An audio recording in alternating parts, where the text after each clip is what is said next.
Nakikita nyo ba to guys? O di ba? Hindi ako magluluto ng adobong kangkong ha. Magluluto tayo ng kangkong chips. O di ba? So simple na yung ingredients nito guys. Itong kangkong na dahon.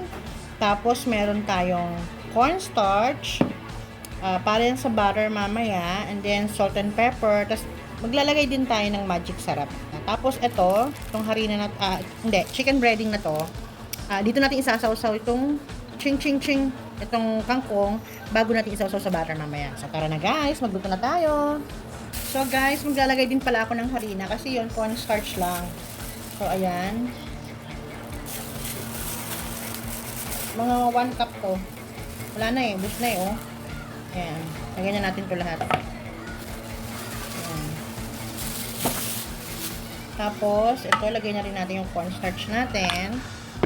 Ating magic, yung ating salt, at yung paminta. So, haluin muna natin bago natin lagyan ng water.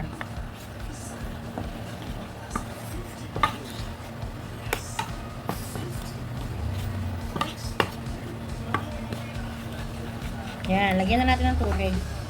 Hindi puno yung 1 cup natin, ha. Lulusawin lang natin to. Tapos lalagyan natin siya ng yelo mamaya. So guys, ito malamig na tubig to guys. Yung una ko nilagay, hindi yun malamig na tubig. So ngayon, malamig na tubig.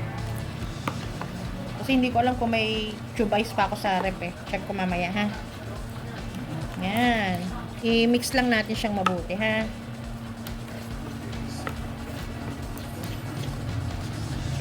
Ayaw natin masyado malabnaw. Ha? Ayaw din naman natin ng sobrang malapot. Tama ba? Ano ba sinabi ko kanina? Ayaw natin ng sobrang malabnaw.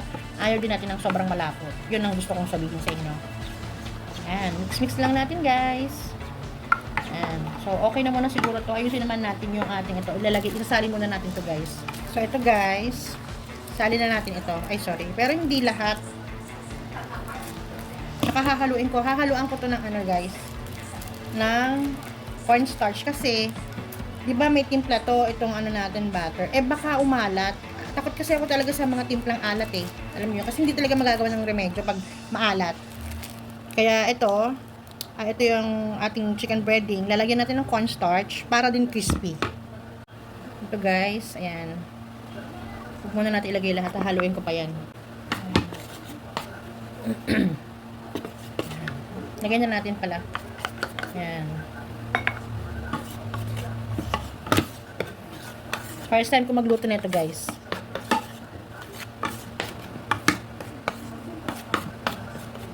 Okay, try natin ha. Magpapain pala muna ako ng mantika. So guys, ayan. Sausaw natin dito. Nag-try ako ayan oh. Ginasa ko muna. Hindi na ako naglagay ng egg guys. Tapos ito. Ayan. Maglagay muna tayo dito na maglagay para mamaya pag pinrito natin. Matrabaho lang siya guys. Talaga, matrabaho siya.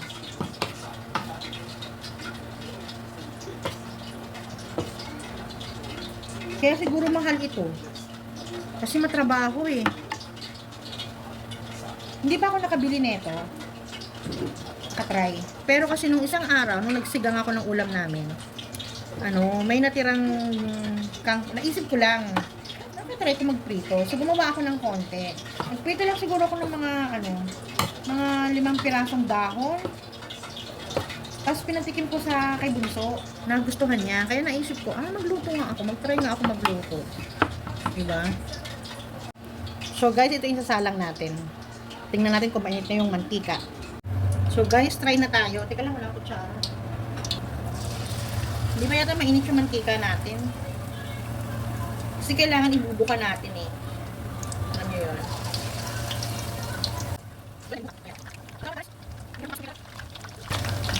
Balikan natin guys pag crispy na. Guys, balik na natin. So, kailangan siguro medyo lakasan ko yung apoy. Pero hindi naman yung malakas na malakas ha. Ayan, nag-iwan bigit-bigit na. Wait lang. Guys, hahanguin ko na.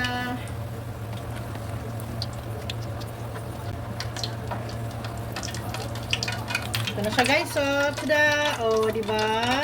Next na guys.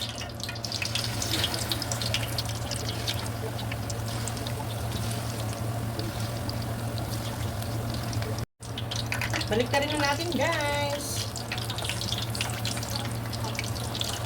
So, pag-iwa-hiwalayin pa natin yan. Haluin na natin.